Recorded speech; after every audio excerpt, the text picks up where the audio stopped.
features when it is loaded. The topic name is transformer on load.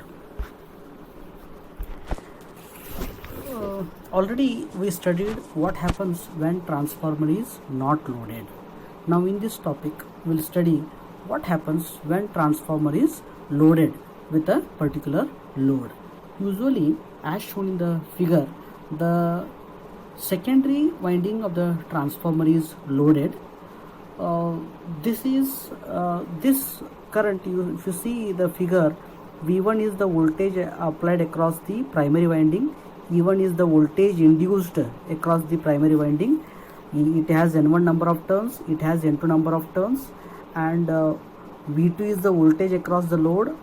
Then E2 is the induced EMF at the E2 at the secondary winding of the transformer.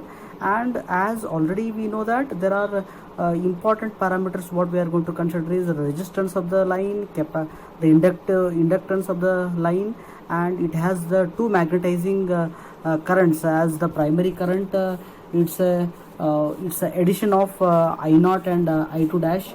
I2 dash is the load component, which is the I2 dash is the load component of the primary current. It is anti-phase with I2. About that we'll study in the next slide. So as shown in the figure, a secondary winding is connected to the load, hence the current I2 is flowing. This is the current I2 which is flowing in the load side. So we can see the flux, the pi1 flux is the primary due to the primary winding, pi2 is the secondary winding, pi is the main flux as you are seeing here. The phase relation of I2 with respect to V2, it depends on the type of load. The phase relation of I2 is the secondary current, V2 is the voltage across the load, secondary voltage. It depends on the type of load. Okay, so that we are going to study now. What happens if the load, whatever the load we are connecting here in this place, if this load is resistive, I2 is in phase with V2. Already we studied in the previous lectures what is the effect of pure resistive circuit, pure inductive circuit, pure capacitive circuit, and what is the effect of RL, RC and RLC. Those all things we studied already. So if the load is inductive, I2 lags the V2 by an angle of pi 2. If the load is capacitive, I2 leads the V2 by an angle of pi 2. So this current I2 dash, what is I2 dash? We'll see. See, when a current I2 flows through the secondary winding, it creates its own magnetizing force, that is the N2I2, which is shown here. This will produce its own flux pi 2, which opposes the main flux pi. So this will decrease the flux in the core. Therefore this N2I2, whatever it is written here, it is called as demagnetizing ampere turns. So due to the opposing flux pi 2, the flux in the core gets reduced. Therefore EM1 induced in the primary winding will also get reduced. Hence the difference between V1 and E1 increases. The primary winding will draw the more current, that is called as I2 dash. This is just what we discussed. This I2 dash is called as the load component of the primary current, which is anti-phase with I2. Anti-phase with I2 means the direction of I2 and I2 dash are opposite.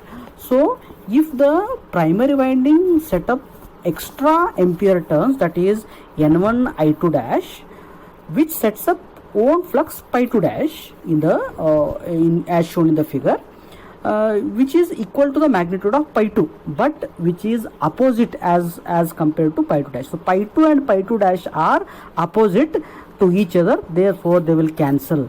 Hence the overall flux in the core, it remains constant. So the flux in the core will be pi only. Hence we can say that when the transformer is on no load or any load we can take, the flux in the core of the transformer remains constant. Therefore the current I2 dash drawn from the primary will be such that N1 I2 dash will be equal to N2 I2. So the magnetizing primary current I2 dash is equal to, if I take this N1 this side, this will become N2 by N1 into I2 is equal to KI2. So under the load conditions, the primary current I1 is the vector sum of I0 and I2 dash. Then similar way, the impedance of the primary winding is given by Z1 plus R1 plus JX1, including resistance and inductive reactance. We are going to find out the impedance of the primary winding. Similarly, we can find out the impedance of the secondary winding, and we can find out the voltage across the primary winding and voltage across the secondary winding. Let us glance the vector diagram of the transformer. So as it is clearly indicated, so the vector diagram where we can see the I1 current, the I0 current, as we say that primary current is a addition of I0 and I2 dash. This is given in this point.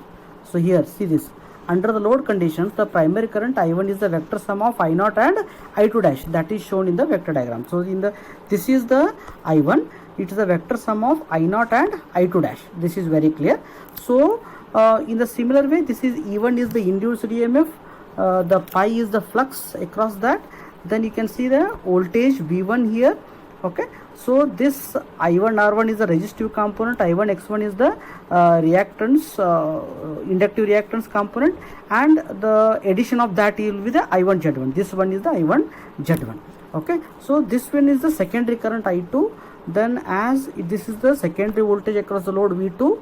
Okay, then this V2 is exhibiting the resistive component, the inductive components, the addition of that is the impedance component. So this is the induced EMF across the secondary turns. Okay, so what will be the point here is, you can see that the secondary current I2 will be lagging behind the V2 by an angle pi. This you can see here, you can see here.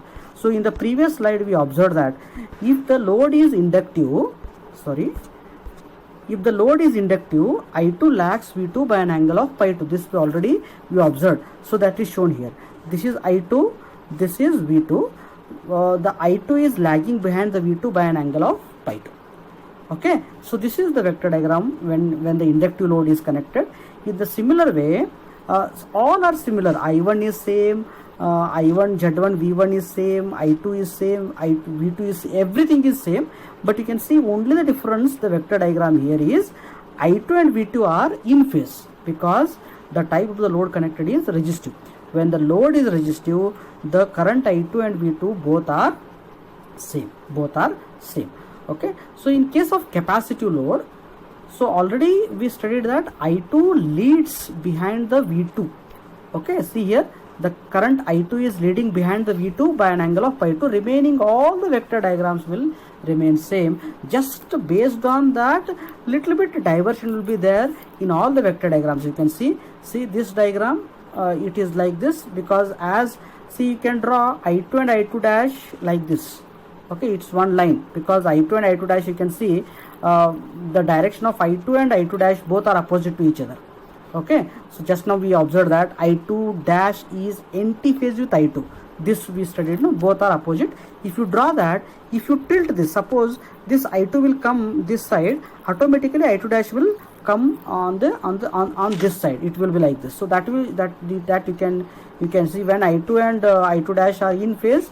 So now both are little tilting. So this capacitive, see here, when I2 is leading behind the V2, then here see this is the I2 and I2 dash concept. Based on that, the vector diagram will rotate slightly, but overall concept of all the three vector diagrams are remaining same. So this is very important concept.